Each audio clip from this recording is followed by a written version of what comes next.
Thank you very much for joining us for another exciting edition of the Lunchtime Cafe. My name is Marco Kwakos. Now, this is a program that comes to you on Camnet TV at 12 hours every Mondays, Tuesdays, Wednesdays, and Thursdays. Today is the Thursday edition, and it is a fully packed program. Very interesting stories that are coming up on our Emerging Stories segment. And also, we do have interesting stories in the Forgotten Stories segment. We'll be looking at that a little later on. But for now, we need to start with the emerging stories. But before we start, remember that you can tell your neighbors that they can catch us on channel 274 on DSTV, channel 25 on GoTV, channel 106 on Topstar. Alternatively, you can go on social media and catch us on Camnet TV on social media. That's our handle on YouTube. We are also called Camnet TV, so you can follow that particular channel and that particular page on Facebook. So those are the platforms you can catch us on during this particular program. We are live on all those platforms. So if you want to participate on this particular program, if you are on DSTV, GoTV, or Topstar, you can participate via calling the number that will be given to you. But for those of you on social media, you can just go to Facebook, find Camnet TV, and then go to this particular broadcast, go to the comment section and leave your comments on this particular broadcast. And then we will be taking a look at what you think about the stories that we will be looking at this particular afternoon. Interesting and big story coming out of the courts. We have a Nelson Zulu at the court premises, and he will be giving us an update of the story as regards the abductors, who were going for sentencing today. We will be getting the details of that particular story shortly, as Nelson will be giving us the details on that particular one. Before we get into the nitty-gritties, as usual, let's take a quick break. We'll be back shortly.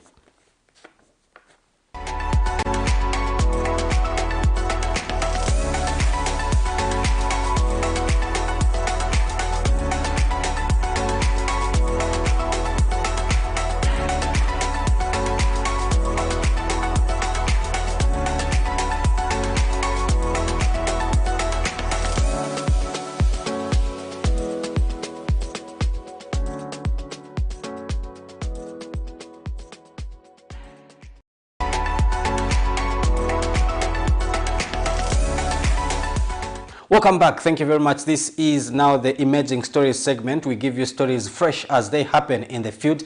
And we start with a story that is coming from the Western Province, where Senior Chief Ananganga Imwiko of Lukulu and Mitete District has advised government to consider introducing a 24-hour business environment in order to keep the country's economic wheels running non-stop. Now, the traditional leader says the recent debt restructuring by the bilateral lenders should lead to a shift in the country's commercial and social activities. Let's have a look at this.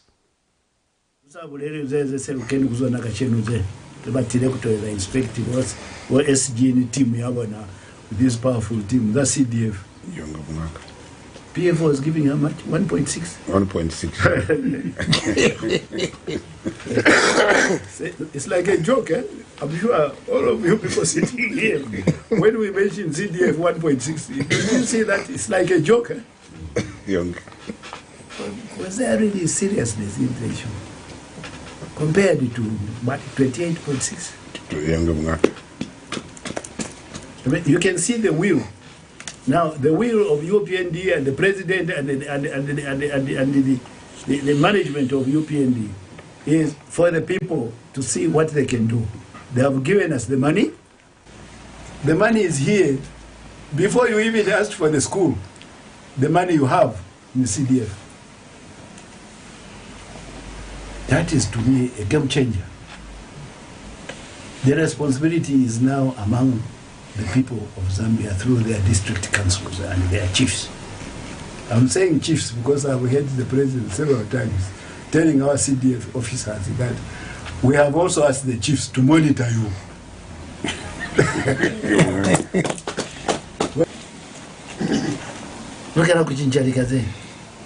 Standards must also be, in my opinion, I think standards, both Maricolo, Maripatera, more severeza. And that's another level president. We must change the attitude. The Zambian culture of working is degenerated to something very bad. To an extent that sometimes when I start thinking within myself, don't you think that we have too many holidays in this country? 4 days holiday. Holiday.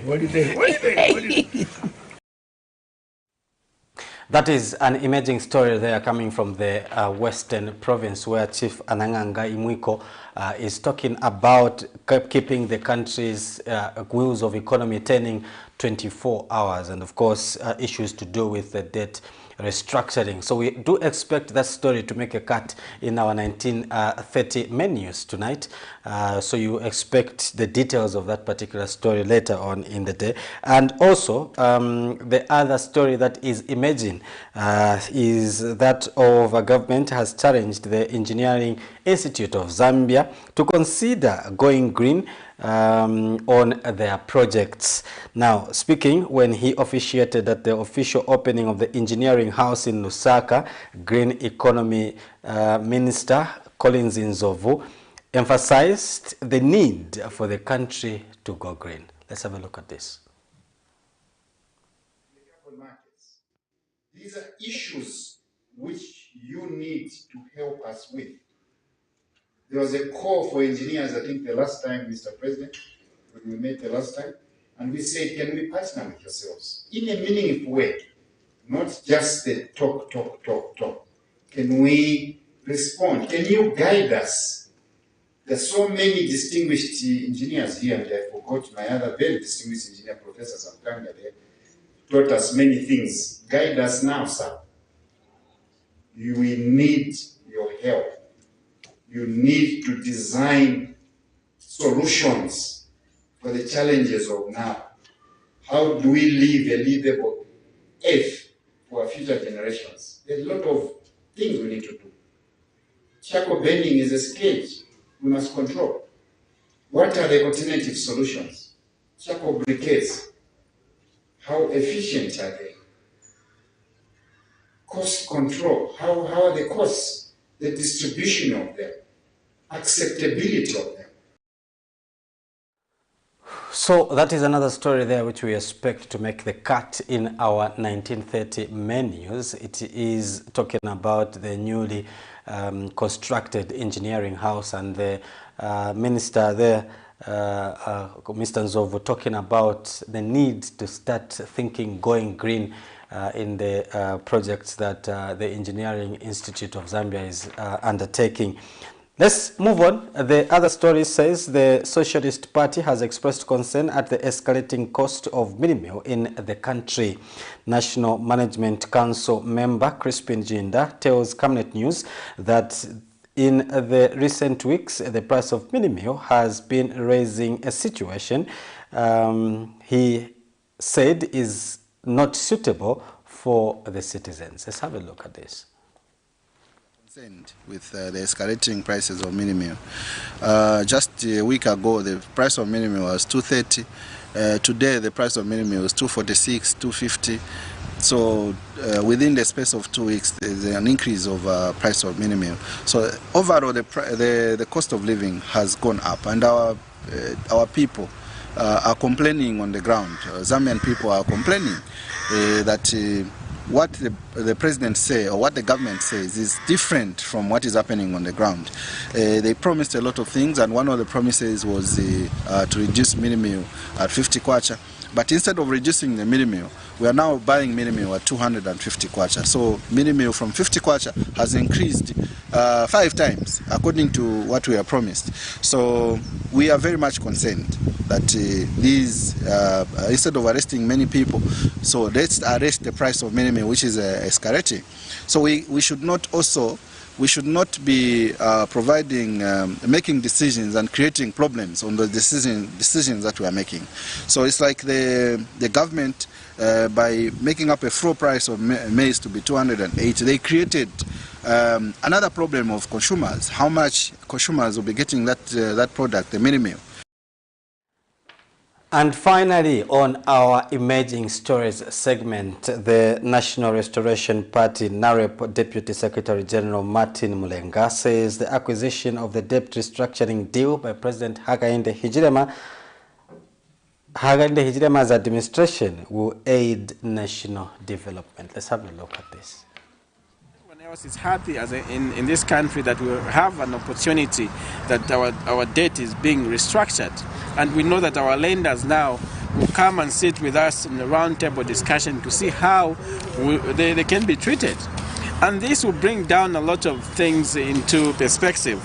We'll see that this economy now will boom because now we've got investor confidence. We have a lot of money now that we're going to save as a nation, given a period in which we are not going to be paying. A moratorium has been given. And also at the same time, this government now will plow the resources that we are going to mobilize locally and push it into sectors that will help us as a nation. And this is what this country needed. And in this vein, we need to applaud the New Dawn government for having attained what our former colleagues tried to do in many years. But this time around, in less than 2 years, we've seen us attain this. It's a very good thing for the nation and we are happy about it. Thank you very much. So those are the stories that are emerging. We do expect more stories to come through at 19:30, and these ones we do hope that they will make it to that particular bulletin. So we're just giving you an idea of what you expect to see in tonight's menus at 19 hours. So moving on, let's now take you back in time just to remind you of what used to happen in this country some few years ago. But before we do that, let's take a short break.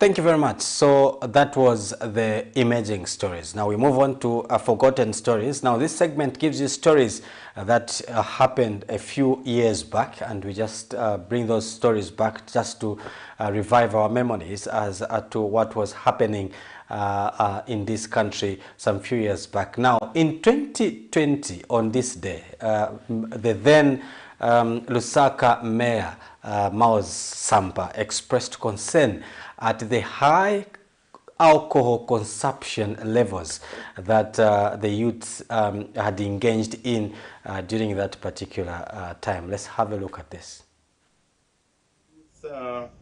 Lack of employment, lack of activity, with that comes in alcohol abuse. So much alcohol abuse in the city by the youths. If I took you to CBD now, you find them seated in groups, like they are chatting, but right in between them they have a local brew called cachaso, which is, between you and me, is the gin, 99% backyard made gin. Whoa. And they drink it like water, non-stop, the whole day, and some sniff petrol and brew. But that comes because they have no activity. So that's why I was asking, anything to take them out of alcohol abuse. We have a lot of street kids in the city. You drive out, I'm sure you've met some. We need to repatriate them to some activity out of the street. So we need help with the youths in the city. And they're a massive population, possibly 70% is the youth in the city. But since there's no jobs, we need some activity to get them busy into some activity, anything that you can help with. So that was in 2020. Now in 2021, on this very day, the Electoral Commission of Zambia, who had suspended campaigns in 3 districts, Lusaka, Namwala and Mpulungu, had lifted the ban. And now the ban still remained in Lusaka because the commission was not really impressed with the behavior of the 2 political parties, in this case UPND and the Patriotic Front. So the commission decided the 2 parties still remained suspended. The campaigns, I mean, for the 2 parties still remained suspended in Lusaka. And for this, the running mate then, Mutere Nalmango, expressed concern and displeasure at this decision by the Electoral Commission of Zambia. Let's have a look at this. Monday, 28th June 2021, the Electoral Commission of Zambia decided to lift campaign suspensions slapped on the ruling Patriotic Front PF and the United Party for National Development UPND in Namwala, Nakonde and Mpulungu districts. The suspension on the campaigns were necessitated by political violence believed to have been orchestrated by the 2 political parties. The Commission, however, is not fully satisfied with the conduct of the Patriotic Front and indeed the United Party for National Development in Lusaka. The Commission has received a number of incidences in Lusaka that are under investigation. And this is quite saddening. We have reports of maiming of each other in terms of political party cadres and other incidences. Therefore, the Commission has only partially lifted the suspension in Lusaka district. With only 42 days left before the general elections, United Party for National Development UPND running mate Mutalena Lumango is not happy with the decision that physical campaigns in Lusaka province will remain suspended for another 14 days. She says her party has continued to be a victim of violence from the Patriotic Front and wonders why the Electoral Commission of Zambia has not taken action against the real culprits. ECZ has not been fair to the UPND because we are not violent. And I will still repeat this, that on the day of our roadshow in Lusaka, in Kanyama, PF came to attack.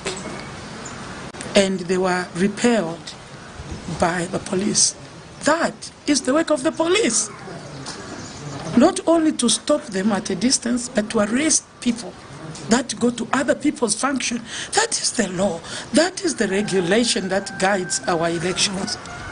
So if we are being attacked at our functions, and then we are called violent, I don't know the meaning of violence then.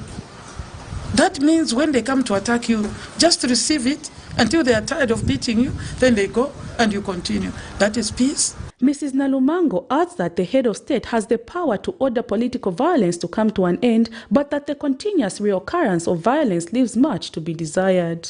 A government that can fail to arrest a person who hacked that one like that is not a government at all. You are not there. You are not existing. You are a lame duck. Because now it's the president alone with the civil service. And he's the commander. He has the right to tell the police what to do. They can't fail to arrest. Have they arrested the person who went to hack an innocent man? It is unfortunate for Zambia to be like this. But UPND is coming in. And UPND running mate has expressed displeasure at the hacking of the UPND cadre by suspected Patriotic Front cadres in Lusaka, Chalala area, where he and other members were putting up UPND posters. Until we have reached that, to me that is killing, with intent to kill. If that young man survives, we thank God. And they want to say we are violent. When people go to stop others from putting up posters, what a country we are in. So ECZ has not been fair. Let them ban PF. But it seems they have no capacity. And when contacted for a comment, Patriotic Front Media Director Antonio Mwanza could not comment on this matter. Prudence Jota, reporting for Camnet TV News. So that is about the campaigns in 2021. Let's move on now. You do remember that during this period in 2021, the country was mourning First Republican President Kenneth Kaunda, and the National Union for Public and Private Educators of Zambia did not want to be left out, because at one point the late president was actually a teacher, and they felt they had also to eulogize the late president. Let's have a look at this. We want to join the rest of the Zambian citizens in eulogizing the role that KK played. Remember that before Kenneth Kaunda became actually a politician, Kenneth Kaunda was a teacher, and it's a pity that people have only recognized Kenneth Kaunda as a politician. Kenneth Kaunda was actually a teacher, and as teachers we are so proud that he emerged all the way from a classroom to go and liberate the nation, and eventually became the head of state. We want to advise the rest of the politicians who are there now to emulate KK. KK brought the motto of One Zambia, One Nation. KK did not promote any form of tribalism. KK, promoted unity in this nation. And so as a teachers union, we feel proud that today we are. So that's it. That's what the forgotten segment had for today. And remember that these are some of the stories that used to happen some time back. We just want to refresh your memories by taking you back to those particular years, just to refresh our memories as regards what was happening then. Now remember that this is a very interactive program, and you can get in touch with us on the numbers that are on your screens to call and give us your view on some of the stories that we are looking at. But that's the segment that we'll be getting into right after this short break.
Thank you very much. Welcome back. And now this is the segment we call the viewers' reactions. This is a segment that we give you an opportunity to call us and give us your views as regards the stories that we are looking at on that particular day. The numbers are on your screens if you want to participate, or rather you can go to our Facebook page, Camnet TV, and then go to the comment section and leave your comments on this particular broadcast, because we are streaming live on that particular page. You can also go to our YouTube channel.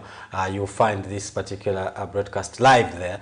Those are the channels you can catch us on. But if you want to call us live on air, you can call the numbers that are on your screens right now. We'll be more than happy to hear what you think about what we are looking at this particular morning. Now, this is the part where Patrick Soko joins us to give his expert analysis on some of the stories that we look at on that particular day. Now, remember also that we have a reporter who is at the courts, Nelson Zulu, who will be giving us an update of what is happening at the courts as we wait to hear the latest from Nelson. Patrick, it's beautiful. It's good to have you on the program again. Yeah, interesting. And like you said, quite a lot of stories, interesting stories that are emerging that I've managed to watch myself, and also some of the interesting stories in forgotten stories. Now, starting with the forgotten stories, it reminds me of the story we continuously do as journalists, the story pertaining to political violence. It's not a new story, Kozi, but we were seeing that this story has been with us in the past, and we saw that, for example, the ECZ was prompted to cancel the campaigns for the Patriotic Front, PF, and the United Party for National Development, UPND, in some areas because due to political violence.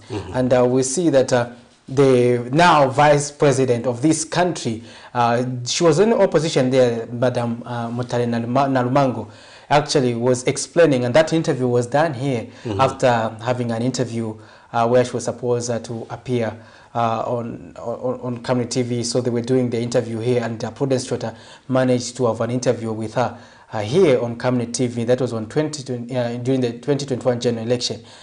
She was explaining that it was not fair and that ECZ had no tooth to bite, in that they needed to just take decisive action against the Patriotic Front. But if you look at that issue, these are two issues that we continue to talk about pertaining to electoral reforms. And as journalists, we continue to report on them because we still need electoral reforms as a country, as per request and demand of our majority citizens, especially those who follow keenly current affairs matters. And now, looking at that story, it gets to remind us that now, in this moment, we don't need to continue on that trajectory. We need to make sure that incidents of violence remain in the past and not continue going forward. But we also still saw that during some by-elections that we have had as a country, we witnessed some few pockets of violence. Though not as escalated as in the past. It shows that they are going towards reducing, which is a good gesture. And we need to continuously report also as journalists against violence, because at the end of the day, violence is detrimental to national development. So there is, that is one of the stories that we expect to make that's a story that we picked from the Forgotten Stories basket. Where we were talking about political violence, and also another story that we picked from the Forgotten Stories basket was that of alcohol consumption by the youths. Yeah, and the mayor's then, Mao Sampa, I was expressing concern because that alcohol abuse was a challenge. But look at it. That was 2021. We are still talking about the same. I think it was on this same platform, because when people were raising concerns pertaining to the time bars are open and everything, we saw. But now, look, we're talking about alcohol abuse. And for me, I think I saw that under Emerging Stories, you played a story where the chief was saying the economy should be running 24 hours, and that the economy we should be able to work hard as a country. These holidays tended to take away a lot of us. But look now, if we do the 24 hours economy and what will only be prominent is bars, then we'll miss it again, because we have to do a 24 hours economy with productivity, working and making sure that we are working. And that's the only way, like the chief was saying, that we'll be able to service our debt. We don't have to go to sleep. Others are going to sleep, others are waking up to go and work. That's the 24 hours economy that they're talking about. Now, interesting enough, Kozi, the mayor then, Mr. Mausampo, was talking about addressing these issues pertaining to alcohol abuse being a problem, and they are talking about the illicit blue cachasu. It is still a problem at the moment, and it is worsening. But during him, what was he able to do apart from talking about it? It is we still have now the new mayor now in the name of Chilando Chitangala, who is the Lusaka City Council mayor. Now, what are they doing to address these activities? Because they're still rampant.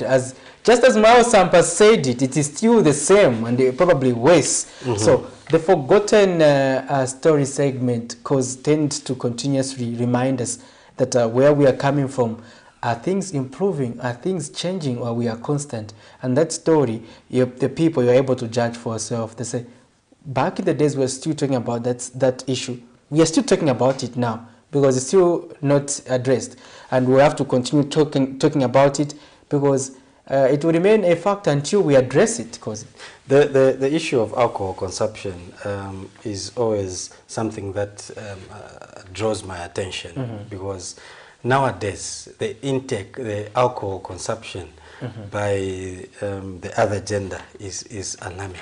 Yeah, you're right. The other gender is also high on that activity. Especially in compounds where markets have turned into bars, you find that women, as early as 6 hours, they are already drinking. Now, let's pick up this call. We do expect to get a call from our reporter who is at the courts, and that is Nelson Zulu. And it seems Nelson is ready for us now. Nelson, good afternoon. Hello? Okay. Hello, good afternoon. We seem not to be communicating. We will continue trying to get in touch with our dear colleague who is at the courts. But before we continue with your thought on the issue of alcohol consumption by the other gender. Let's take a quick break. We'll be back shortly.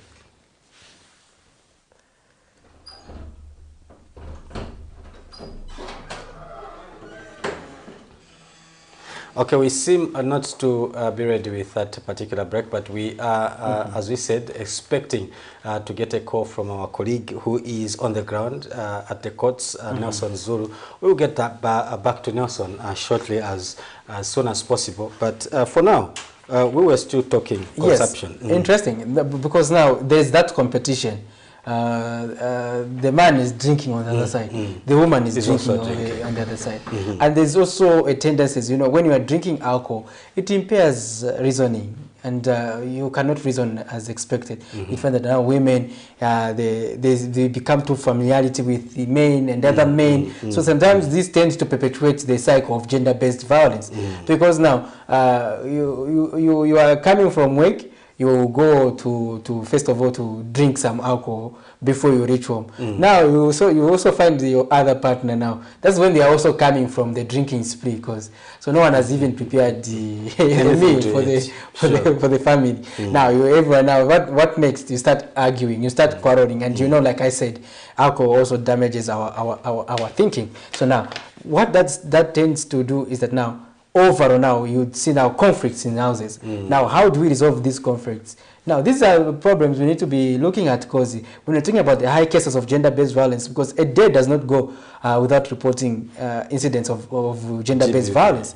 So now GBV is a real issue, but what are some of the contributing factors? Alcohol abuse is among those factors contributing to that. You find that even men, when they abuse alcohol, they tend to go and also abuse their spouses. So now that tends to perpetuate this abuse, you see. And there are also other women, when they are drunk, who beat up their men, who cannot even defend themselves. You know. But gender is more pronounced on the men attacking women. But there are also men who are usually victims of this violence, and they are beaten up by their wives, their spouses.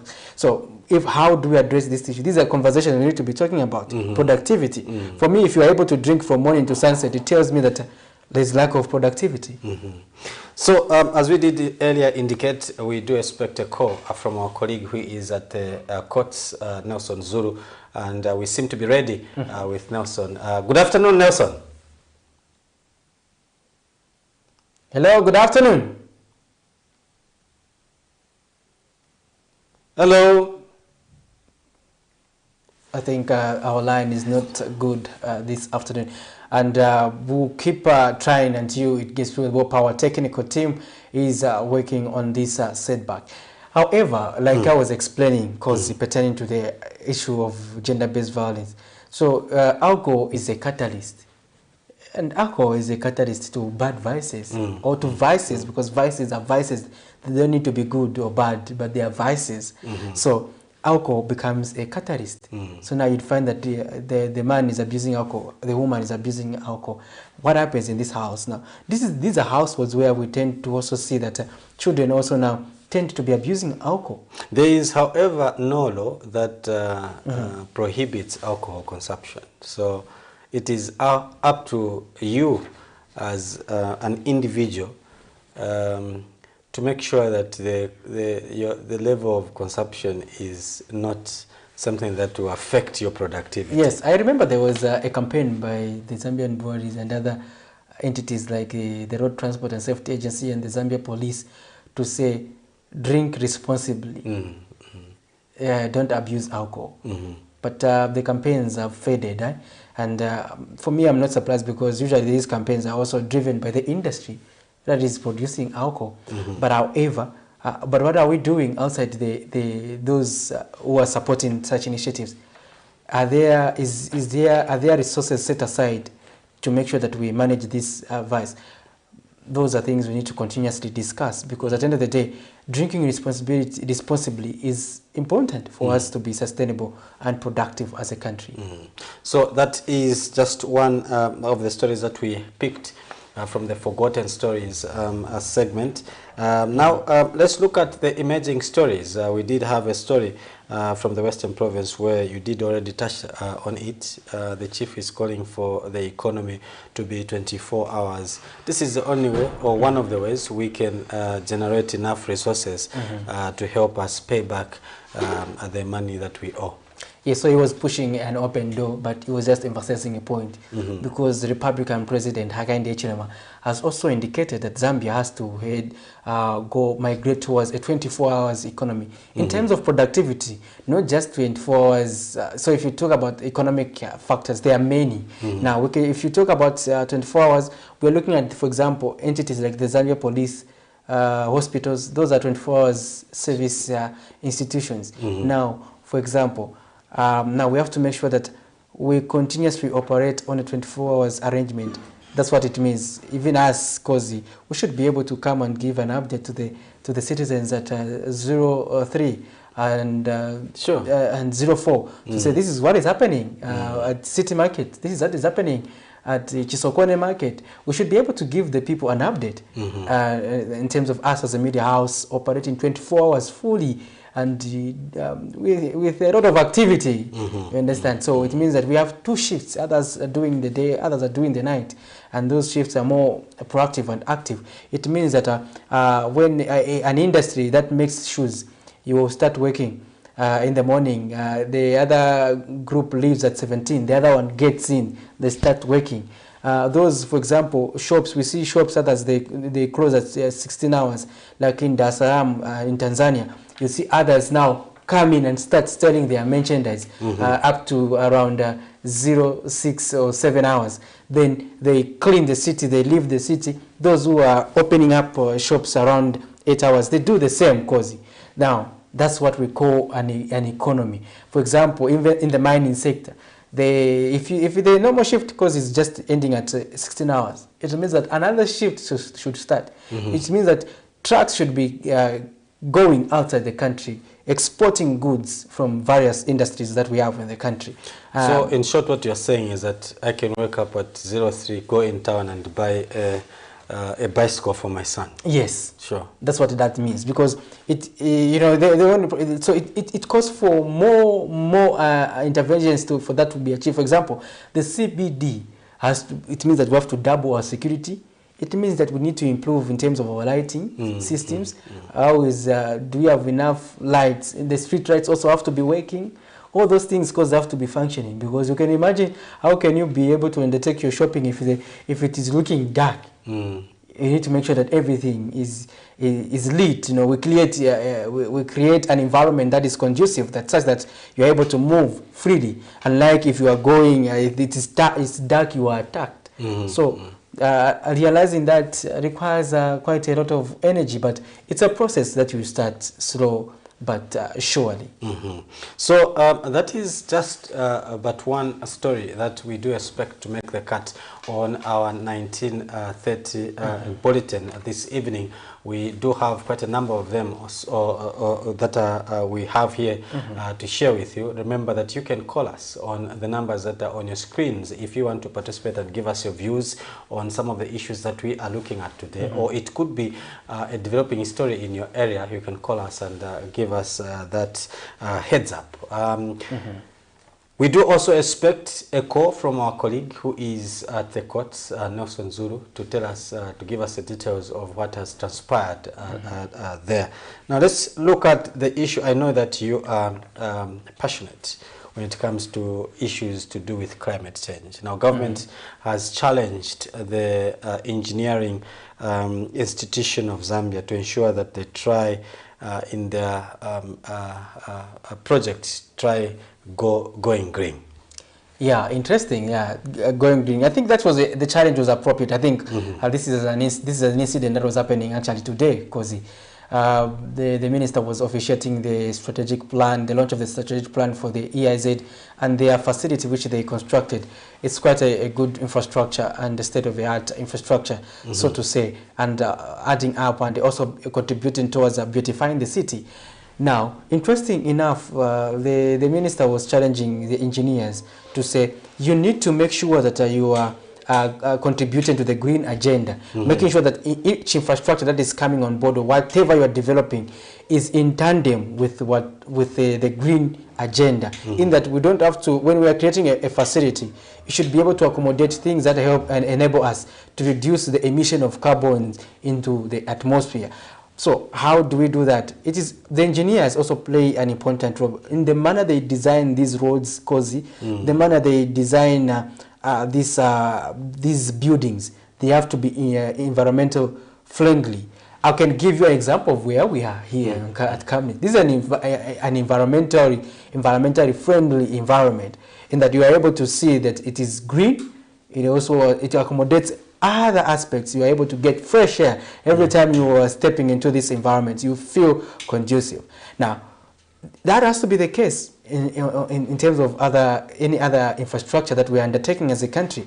Even the roads themselves, they have to be environmentally friendly. You don't have to just clear up all the trees along the road. You have to make sure that you reserve trees, because those trees are needed. Because if you go to developed countries like China, what they're doing is that now they just have to improvise. They'll get this flower pot and put it just alongside the roads, because the roads are too wide and there is no way they can construct.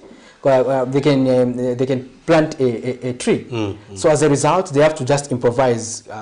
Now, as we have an opportunity to do things right, because we are learning from these developed countries and the challenges they are facing now. If you look at the air is polluted in most of these developed countries, we still have an opportunity to have a clean air. Now, how do we do that? We have to make sure that we prioritize the green agenda in everything that we do. And that was what the minister was simply saying, and that the engineers are well placed to make sure that they help and advise the government in as far as putting in place the right infrastructure that is able to respond sustainably to issues pertaining to the environment, and especially as we have the Ministry of Green Economy, because talking about the green agenda, it encompasses a lot of things. Instead of us choking our hydro power stations, we should be able to think about the other alternatives, like we look at the solar energy, how, because solar energy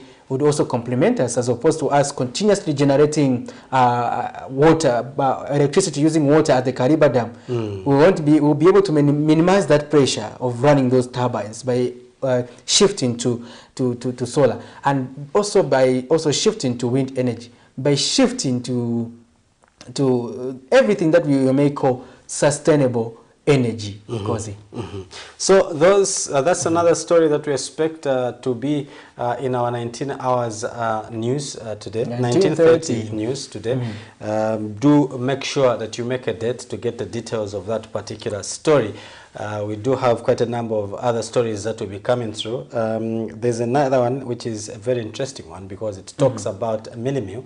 But before we get into this particular story, remember that you can call us on 0973-167840. That's the number if you want to give us your opinion, your views about what we are looking at this particular afternoon. Now, the other story that we looked at, Patrick, is that of the cost of mini meal.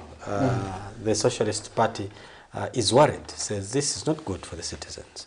Yeah, okay, the cost of living. Anyway, we can speak with figures. You know, we don't have to improvise things or opinions, or improvise what is not factual. We can just quote a research that is usually conducted by the Jesuit Center for Theological Reflections, JCTR, who have been able to stand the test of time throughout the successive governments in terms of providing the BNB, the basic needs and nutrition basket assessment. They do that every month to make sure that they provide checks and balances to the government and enable the government to make decisions based on whatever recommendations they are making, based on what they are finding on the ground. So we can just refer to that. According to the BNB COSI, the cost of living for a family of 5 living in Lusaka is about 9,000, over 9,000 COSI. If you're talking about that, so you'd find that most of the people earn below that bracket. They do not earn that much. So you discover that now when you talk about the costs of living, it tells you that how have we arrived at that 9,000, over 9,000. It is owing to the fact that if you do the computation of various basic commodities and other needs such as taking children to school, you discover that the basket goes to that cost. Now we can now simply narrow it to the cost, the price of mini meal. The price of mini meal in Lusaka has been fetching around 250, 240, and in some cases 260, and it is ways beyond Lusaka, because you know in Lusaka we have so many milling companies, and the competition is high, and we have so many shopping malls. We have so many outlets that are able to sell this commodity. It is not like in other remote parts of the country. So, but if it is high in Lusaka, then what does it tell you outside there? Because Zambians naturally want to buy a bag of meal at 100 kwacha and below. Now, if you're talking about 250 kozi, that's why you're seeing that people are complaining. Sure. However, let's also take you a bit, we rewind a bit so that we can give a context to this discussion. Because recently we saw that the Zambian government did give the farmers a good price at which they are buying the maize, 280. That's quite a significant amount of money for a 50-kilogram bag of maize. And that the argument of the government was that they want to motivate the farmer and make sure that whatever they inject as capital into the production of maize, they should be able to get it back. That was a justification. And it is a good justification. I think you would agree with me. Sure, sure. So that because the farmers would also want to have a good price. Who does not want to have a good price for their commodity? Because, moreover, maize is Zambia's staple food. So now, the farmers were happy. Now, the government said, others argued. I'll give you an example of, we saw some of the stories we did here on Camnet TV, that we interviewed Citizens First Party President Hari Kalaba, and we also talked to Chishimba Kambwiri, who was also a Patriotic Front presidential hopeful. Their first comment, their comments on this subject were that this was going to trigger an increase in the price of minimum, because you cannot expect to buy the commodity at an expensive price and sell it at a lower price, because previously it was around 180, isn't it? So now 280. So you can do your own calculation. So, but the government said this was going to motivate farmers and also enhance production. So when there's enough, we produce more, it means that the price would be controlled. That was the rationale behind the economics that was there. But now, the opposite is also happening. The millers, I remember last week, it should be earlier this month, the Food Reserve Agency did indicate that they are no longer selling maize to millers, and that millers should buy their own maize, because now the market is open. They should go and source for their own maize from farmers. Now, that has also likely contributed to this problem that we have of the cost of living. It's like the millers are not getting there. You see, and have we done enough as a country to address the cost of production? For example, issues of electricity that go into the production of minimum. If we are answering those issues, then we'll be able to know why we are where we are in terms of the price of minimum. There was recently the issue of ZNS. It was recently launched, minimum. It was said that it was going to help reduce the cost of the commodity on the market. Where do you think we've gone wrong? For me, I think we're not doing enough to just capacitate the ZNS. Because I think that gesture, we covered it, you remember, the launch of their project, and their minimum was selling cheaper compared to the others. It was at 150, and even at a time when others were selling at 200. So that was a good initiative. But how do we enhance the capacity of ZNS to be in each and every ward, constituency, to be able to supply the commodity, because if they're able to supply the commodity, I don't think we have these shortages. But now, the ZNS, I think they also don't have enough quantities, because they were also among those who were getting from the Food Reserve Agency. So now, what happens now that, so we don't know whether this also allows them not to get the maize, the move by FI. For me, I think we need to make sure that we are able to produce more, if also utilizing ZNS to produce more and be able to mill more for the local economy. Why don't we have, maybe I'm thinking outside the box. It is good to think outside the box. Why don't we have ZNS, we have ZNS almost all over the country. Why don't we have all the ZNS, do you call them camps? So have their own farms and their own hammer mills to be producing minimum. I think for me, that question you are just giving us to say, go and ask the Minister of Commerce, the Minister of Agriculture, and if you have an opportunity, even the President, about what they are doing about this. And that's what we'll do. We'll continue to follow up on this issue to say, these are the recommendations that are being made by various stakeholders. What are you doing about it? So we'll continue to follow up on those issues. So right now we are going to just take a breather. Then we'll be back on the other side. Keep it on Camnet TV, because Camnet TV is not just another channel. Get all the latest updates in court news only on Camnet TV. We take you and make you feel part of the court sessions through our in-depth coverage of the adjudication process.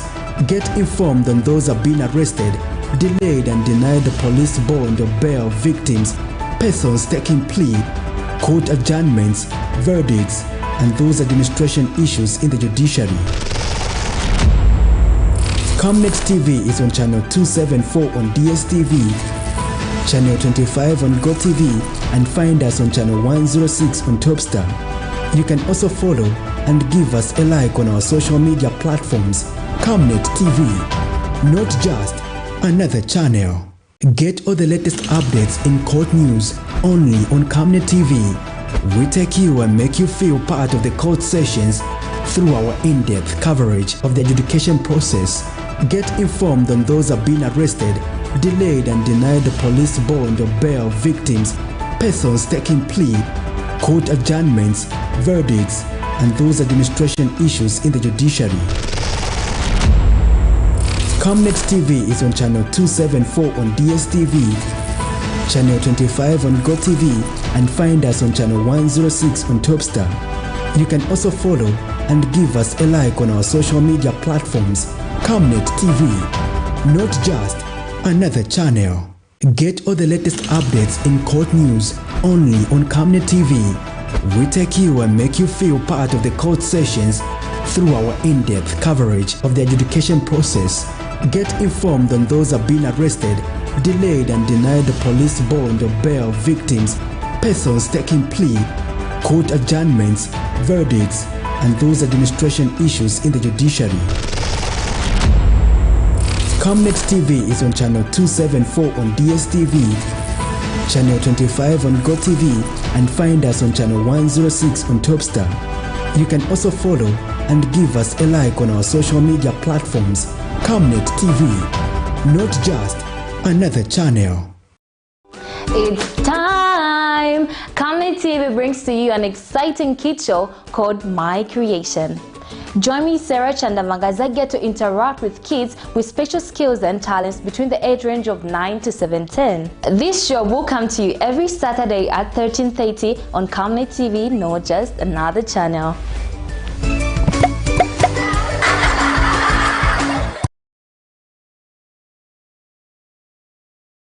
Hey, join me, Amazing Katamanda, on the weekly gospel show for those exciting and interesting interviews with your favorite gospel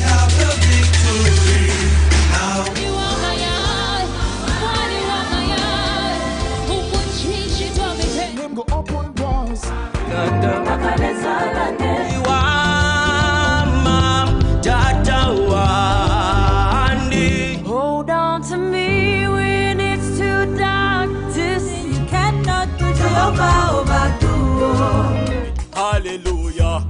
And this time around, we are bringing to you entertainment news and the countdown, as you guys are able to nominate your top 3 favorite music videos of the week.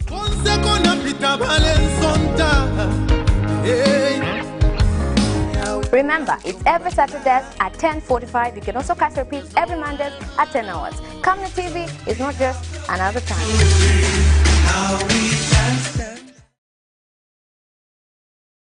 Your screens, fair news, impartial news, credible and reliable news all the time. Get the whole truth on Camnet World News.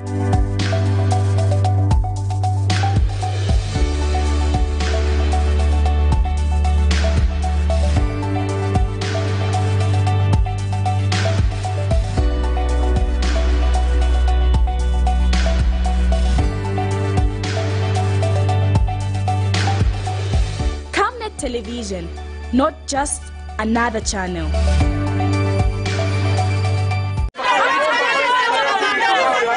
For immediate coverage of any breaking or latest news in Zambia and around the world on Camnet Television, call the numbers on your screen.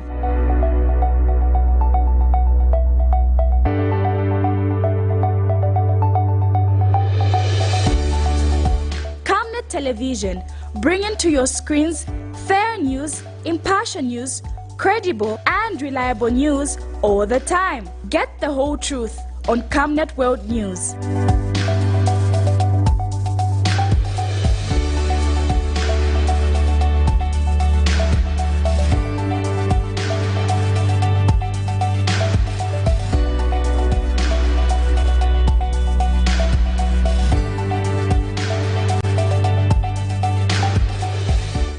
Television, not just another channel.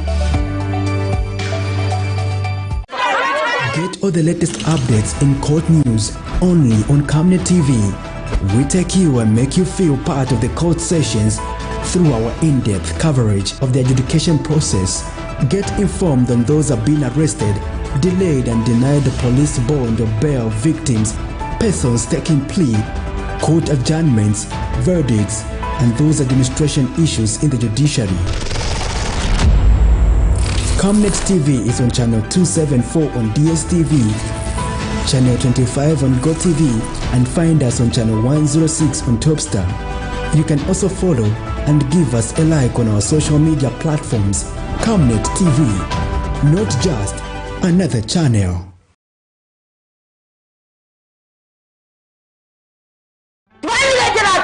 Akora kansheko alakula chancha mukero kula chekerera ucho mwana nani nanga naba butuka uwinge wo munanga tikasambe nani ingata mwishire tekani tupushe bana fia sasa ushe umwana nani na ingana naba butuka uwinge wo munanga tikasambe nani mwe ipisha hii ipisha ni abo mwikere nabo.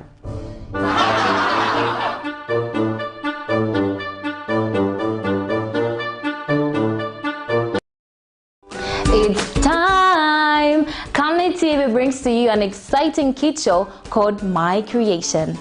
Join me, Sarah Chandamagazage, to interact with kids with special skills and talents between the age range of 9 to 17. This show will come to you every Saturday at 13:30 on Camnet TV, not just another channel.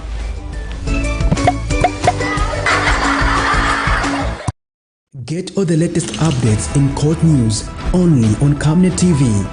We take you and make you feel part of the court sessions through our in-depth coverage of the adjudication process. Get informed on those who have been arrested, delayed and denied the police bond or bail victims, persons taking plea, court adjournments, verdicts, and those administration issues in the judiciary. Camnet TV is on channel 274 on DSTV, channel 25 on GoTV, and find us on channel 106 on Topstar. You can also follow and give us a like on our social media platforms. Camnet TV, not just another channel.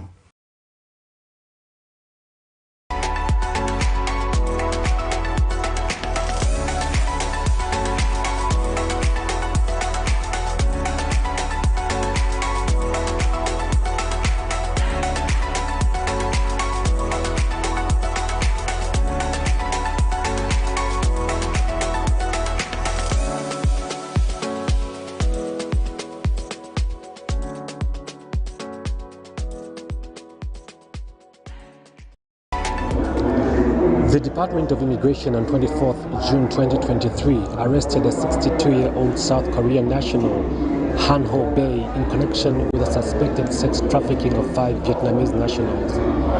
Mr. Bae, a holder of a residence permit, was apprehended at Arirag Restaurant Limited, located along Tabombeki Road in Lusaka's mass media area, following a search by officers after investigations linked him to the case. It is believed that he facilitated one of the 5 Vietnamese to travel to Zambia, as indicated by a visa application letter he authored and signed.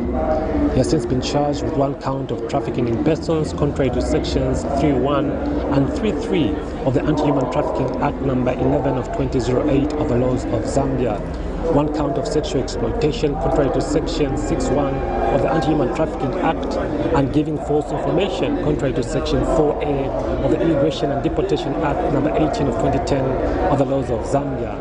Meanwhile, Ms. Pan Peng, a 43-year-old Chinese, has been charged with 5 counts of trafficking in persons, 5 counts of sexual exploitation, and 5 counts of giving false information, while Liu Gang, a 36-year-old Chinese, has been charged with 5 counts of sexual exploitation. Further, Mr. Jia Yuki, a 29-year-old Chinese, has been charged with 5 counts of sexual exploitation and 1 count of failure to observe conditions specified in his residence permit contrary to section 25 of the Immigration and Deportation Act number 18 of 2010 of the laws of Zambia. Mr. Jia Yuki holds a residence permit as a student, but a check at the Patents and Companies Registration Agency PACRA indicated that he is a director of 2 companies. Ms. Pan Peng and Mr. Yuki Jia were apprehended in the early hours of 19th June 2023 by a team of immigration officers and officers from other security wings at Aroma Lodge in Roma Township of Lusaka for the suspected trafficking of 5 Vietnamese for sexual exploitation. Mr. Gang Liu, on the other hand, was nabbed at immigration headquarters later on the same day, where he had gone to inquire about his compatriots. All 4 suspects remain detained and will soon appear in court.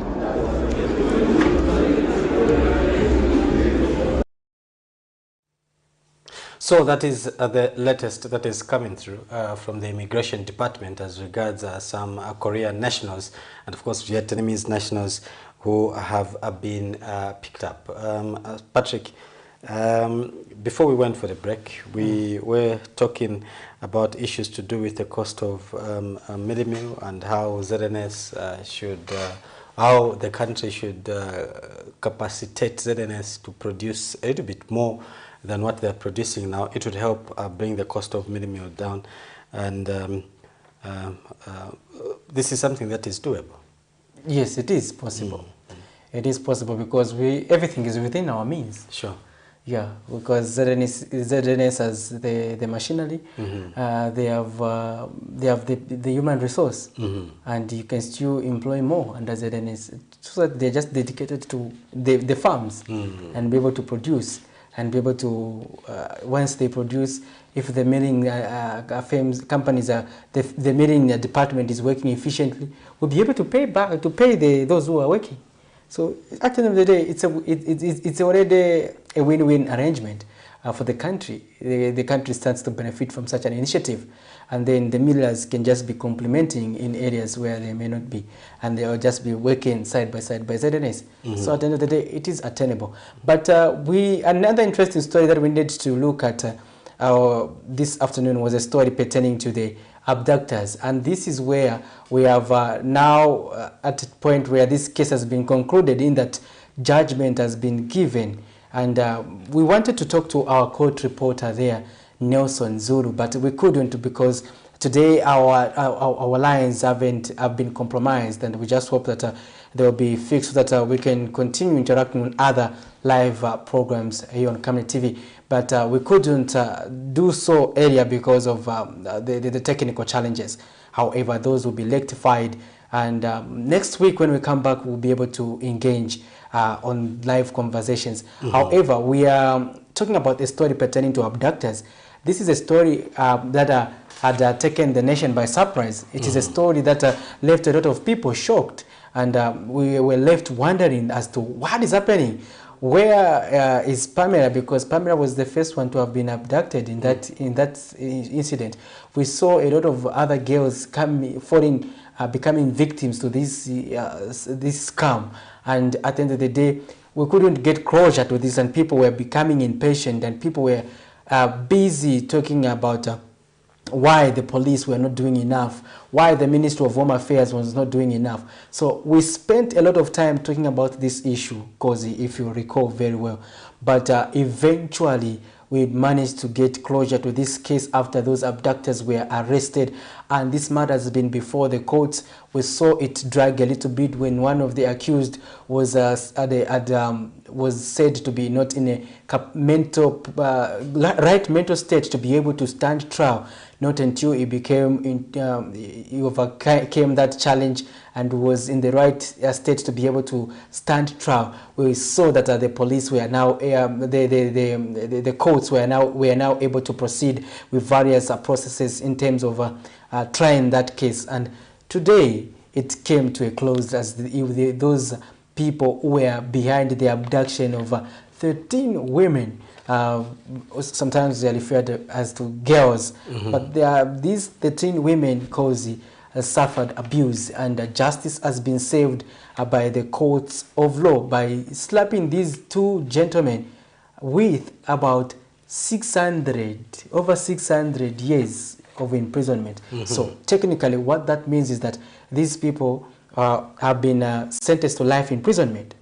That's the simple interpretation of this case, in that they are going to spend their lives in jail, because if you look at the life expectancy all over the world, no one lives beyond 600 years. Beyond 200 years.